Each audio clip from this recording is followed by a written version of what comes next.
Hello, everyone. Welcome back to Coaching the Bible. This is episode 208. You heard that correctly, 208. We're closing in on finishing the 5 books of Moses for the 4th time together.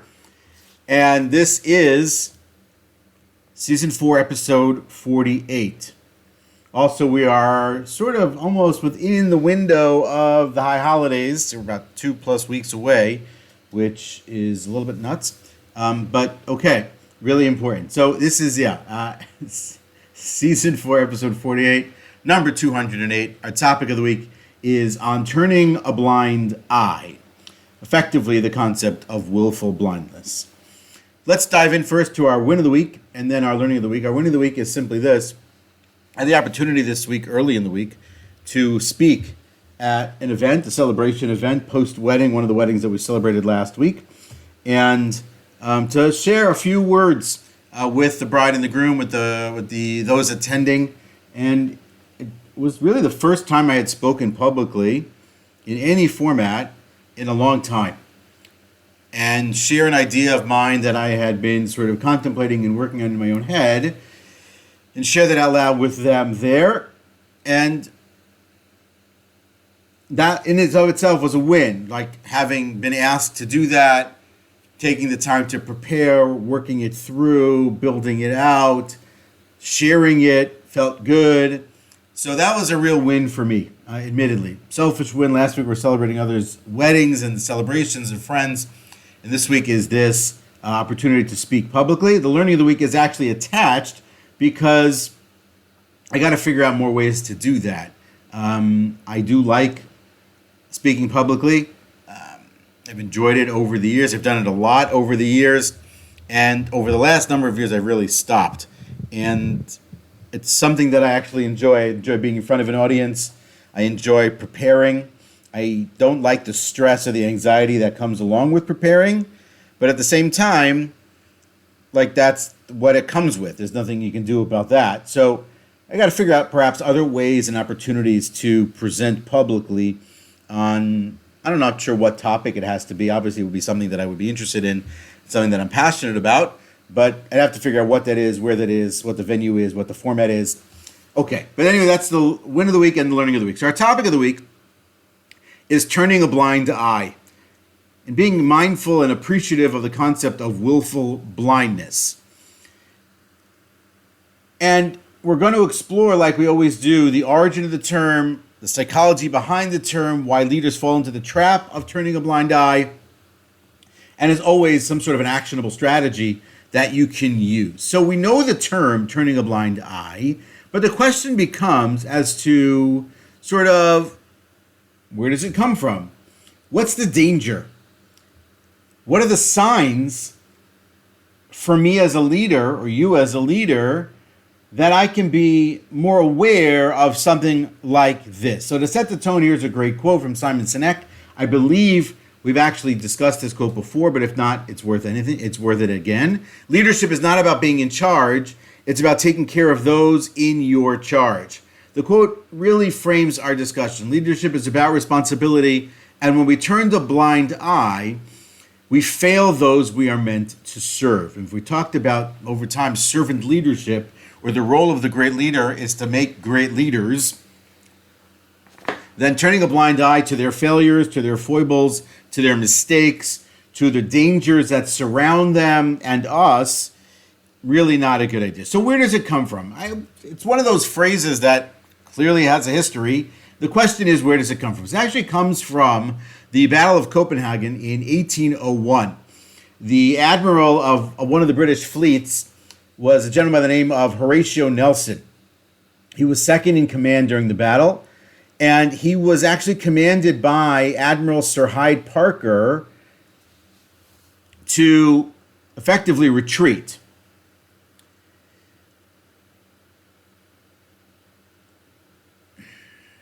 Admiral Nelson did the following thing. He took his telescope, he held it up to his blind eye. He had been blinded earlier in the course of the war, and he famously declared, whether that's an actual quote or folklore, "I really do not see the signal."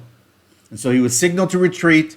He held it up to his blind eye. I really do not see the signal. He chose to ignore the direct order of his senior to withdraw. He continued the fight. He ultimately was victorious, and his act of defiance became legendary, and it also gave rise to the phrase turning a blind eye, which is effectively willfully ignoring inconvenient information. And so in the case of Nelson, it was a bold decision to ignore the directive. It has come over the course of time to not to take that sort of positive sort of frame. It's sort of been flipped. And in the modern environment, it's where we have this sort of, the leader has a challenge to discern when selective ignorance, if you want to call it that also, perhaps serves a strategic purpose, and when it leads our values away from who we are and what we are. So turning a blind eye, as much as that's a great story, and it is a great story, and as always, all of those sort of quotes and comments and pithy sort of cliche terms have sources and roots in history in some story. That's that one. This one actually goes deeper. In the biblical sense of what we're looking at, the Bible really is very explicit in saying to a person that you may not hide from certain circumstances. In this week's portion, specifically the example is, if you see your brother's ox or sheep go astray, you are not allowed, you may not hide yourself from it. You may not close your eyes from it. You may not turn away from it. You may not put yourself in a position where you, quote unquote, don't see it. It doesn't work. This is a commandment in the Bible. It's mentioned multiple times in one context with respect to enemies, in other contexts with respect to your brother. It has deeper meanings, not just in the physical space in terms of merchandise or property, but also spiritually. If you see a person going astray, you may not turn your eye away from them. You must turn your eye toward them and help them. You cannot put your head in the sand, the ostrich principle, which we'll get to in just a moment. You may not willfully be blind to it, and you may not turn a blind eye to it. You must engage actively. You must take responsibility in these circumstances. Whatever the circumstance may be, whether it's a matter of poor performance, whether it's a matter of unethical behavior, whether it's a culture issue, whatever the case may be, it's the responsibility of the leader to turn towards and not to turn away. But the biblical roots go deeper, because there are examples in the Bible where a person does effectively turn a blind eye to certain circumstances, and it actually comes back to bite them. Famously, at the beginning of the book of Samuel, the priest Eli, or Eli, however you like to pronounce it in the Hebrew, it's Eli. He's the high priest, but he failed to confront his son's corrupt behavior. He's not ignorant of their behavior. He's not unaware of what appears to be their abusing their position. He didn't do enough, sort of a weak response, and effectively led to the downfall of the family and the disgrace of the family with respect to the priesthood. Pharaoh in the book of Exodus is clearly somewhat of a head in the sand, ostrich principle, willfully blind, turning a blind eye to all the things that are in front of him in those moments. And so these stories remind us that turning a blind eye isn't just about avoiding conflict. It's really a failure of moral leadership.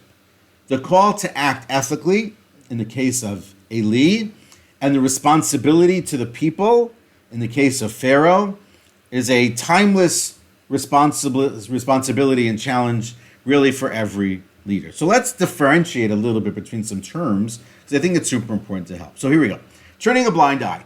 Turning on a blind eye typically refers to some sort of a spontaneous, often impulsive decision to ignore something uncomfortable or inconvenient. It's what happens when a leader chooses not to address a minor problem, hoping it'll go away on its own. Parenthetically, it never goes away. It's a quick, often subconscious choice to avoid discomfort. We'll come back to discomfort in just a couple of minutes. Willful blindness is deeper. This is deliberate and repeated choice to remain uninformed or inactive despite being aware of the critical information. Willful blindness involves ignoring systemic issues, unethical behavior, or risks because confronting them feels too daunting or threatening. It's a pattern of avoidance. That's much deeper than turning a blind eye. So the one-time thing is turning a blind eye. A two-time, three-time thing is willful blindness. The ostrich principle is a little bit further. It's the metaphorical representation of what we're talking about, of avoiding or denying the uncomfortable truths, similar to how an ostrich is mythically believed to bury its head in the sand to avoid danger. This principle highlights perhaps a more emotional, fear-based avoidance, often driven by a desire to feel safe rather than confront reality. In the course of just those definitions, you get to the root of what this is all about. There is an avoidance, there is a discomfort around around confronting reality, the hope and the belief and the desire that it go away. There are subtle differences. They fall into the same general category in terms of what we're talking about here, sort of the biblical commandment: you cannot turn away, you cannot look away, you cannot ignore. And whether it's a single time or it's a multi-time situation, this is what we're talking about. Now, understanding the psychology, I think, is really important. So effectively, for the most part, people prefer to avoid anxiety, discomfort, and confronting issues. People prefer not to confront things that mean perhaps exposing them to criticism, to opening up conflict, and then potentially failure. And so the strain that it causes leads a person in the leadership position, again, in the home, in the community, in business, to really avoid those tough decisions. As I mentioned before, you can't avoid them. You're simply just kicking it down into the future. Perhaps a different approach to the psychology is something related to sort of a cognitive bias that's in place here, right? So biases like confirmation bias and selective attention, where you're ignoring information that doesn't fit your narrative, play significant roles here. So you want to tell a certain story. The data, the situation, the reality, the experience tells you otherwise. Blinders, head in the sand, you're looking the other way. Doesn't work. Or perhaps it's a possibility of social conformity and groupthink. Leaders often face pressure to conform, especially in tight-knit teams or hierarchical situations. And when the culture discourages dissent or penalizes someone who may come to be a whistleblower, it's much easier for the leader to ignore the problem than to disrupt the beautiful harmony that actually doesn't exist, but feels like it does. And so here's a great insight from Margaret Heffernan, who wrote the book on willful blindness. We mostly admit the facts that fit our beliefs and deny those that don't. Right? We want to maintain a certain image, and we effectively deny the reality of what's going on for the sake of the image that we have. And so leaders then sort of slide into these situations, their personal biases, their relationships, the structures that they exist in, the potential fear of repercussions. Confronting these problems potentially feels like opening up a Pandora's box, and the leader fears some sort of a backlash or loss of control. But it's not even a leader, it's really anybody on the team who sort of avoids what they're seeing in the data, in the research, in their experience, in what they're hearing from customers and what they're seeing in the community, what they're experiencing in the home. Someone's behavior has shifted, someone's attitude has changed, the language that people use shifts, and we want to head in the sand, blinders on, willfully blind, turning a blind eye to that situation. There are a lot of reasons why leaders do these kinds of things. And the reality of it is, here's a great quote also from Abraham Lincoln: you cannot escape the responsibility of tomorrow by evading it today. That was said to his Secretary of War in a letter in 1864. You cannot escape the responsibility of tomorrow by evading it today. And so what happens then also is appreciating the ramifications of avoiding these situations of willful blindness and what potentially can happen.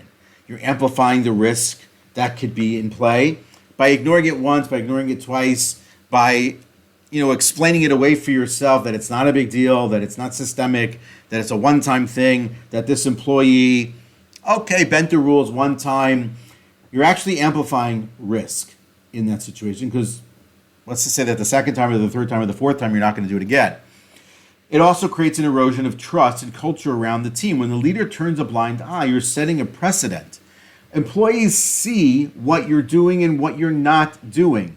Teammates see what you're doing and what you're not doing. They may not say anything to you, but they see it. And so it begins to erode the actual harmony that may already exist. It begins to erode and destroy the trust that's there, and then your team is effectively damaged at that point. Third is sort of the compounding nature of it. It's not just a one time, because now the second time is worse, it's more egregious. If you think about it in the sense that, like, the first time nobody notices, so it doesn't make a dent, right? But if you hit the same spot a second time, it makes a small dent. You hit it a third time, it makes a slightly deeper dent. You hit it a fourth time, and now you have like a crater in that space. Now you have much more work to do. It's much more expensive potentially. Now the risks are far greater, like I mentioned before, and the cost to fixing it, the ability to actually fix it now, may be out of range where it wasn't before. And so you get these situations that exist. Here's another great quote from that work, Willful Blindness. The biggest threats we face are the ones we don't see, not because they're secret or invisible, but because we're willfully blind. That's that ignorance which is really in place there. So you get these situations, these situations from the world. In the United States, as a great example, the national debt is effectively the leadership sticking its head in the sand and now looking for solutions. Issues around certain governmental frauds or economic issues is effectively people looking at short-term versus long-term and willingly putting on the blinders for the long-term for the sake of the short-term win, getting reelected, whatever that may be. That could be the same at home as well. There's something going on, and the person is effectively not dealing with the issue. Maybe they're running away from the issue. Maybe they're hiding from the issue rather than taking it head on because of the discomforts that we mentioned before. And then it only compounds as it goes further and longer and deeper with respect to that person. There's a lot of things here. There's a lot of real world examples that could be brought that can really be in play. So when you look at it and you think about it for yourself and trying to improve for yourself, here's a couple of questions that might help you become more aware, first and foremost, with respect to your own blinders, ostrich principle / willful blindness / head in the sand / turning a blind eye. Number one, are there recurring complaints or issues that you consistently dismiss? So that could be about the way you operate. That could be about the way you interact and communicate. That could be it's the manner in which you produce work. So not dealing with whatever that case may be. Here's an example from my youth. When parent-teacher conferences always came around, my parents, typically speaking, heard the same thing as it related to me, which was, he has so much potential. I mentioned once in one of these podcasts that I hate the word potential, and it stems from that. And so, but the reality of it is if you turn your blinders on and you're not paying attention, so then there's something at issue there as to if that person has a lot of potential, why are they not, operating on and accomplishing more with that potential, right? Self-awareness. Are there areas within your work, within your life, that you feel hesitant to investigate or question?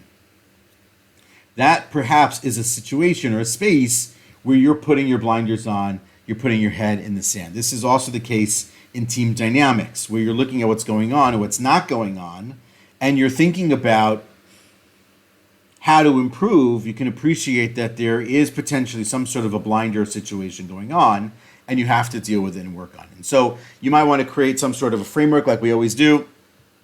You might want to work through with your team some sort of a tabletop exercise where you can really work on this scenario and improve everybody. It's super easy today with ChatGPT and similar technologies to develop tabletop scenarios that have different roles to play that can be explored and expanded upon. And here's one example. You're leading a division of a high performance company. I do this a lot with people, with myself, and just efforts to improve, but definitely with clients and organizations. One of your top sales managers, known for consistently hitting high targets, has been bending the rules and ignoring compliance guidelines to close deals faster. Complaints have surfaced, but addressing them risks losing a top performer. What do you do? So you have a person who is performing at a high rate, hitting a lot of targets, making a lot of dough, a lot of revenue for the company, but sort of skirts certain things and cuts a couple of corners here and there. No big deal. No crimes have been committed. No laws have been broken. But it is what it is. So it's a great scenario to sort of think about, how do you do that? What are you doing? And you're going to play through the roles: CEO, sales manager, compliance officer, concerned team members. And you're going to go through that exercise about how you handle that situation. Do you decide to confront the behavior? Do you try to deal with it without directly confronting it, maybe? You're going to do it sort of around the edges. Or you say, hey, the guy's performing at a high rate. We're going to ignore this. Head in the sand, willfully blind, turning a blind eye, ostrich principle, all in play at the same time, right? It's a good exercise to sort of see how you would do that. And so what you get is this incredibly deeply powerful, I imagine that if one looks at all their circumstances and situations, you'll find many situations where this is at the root of the issue.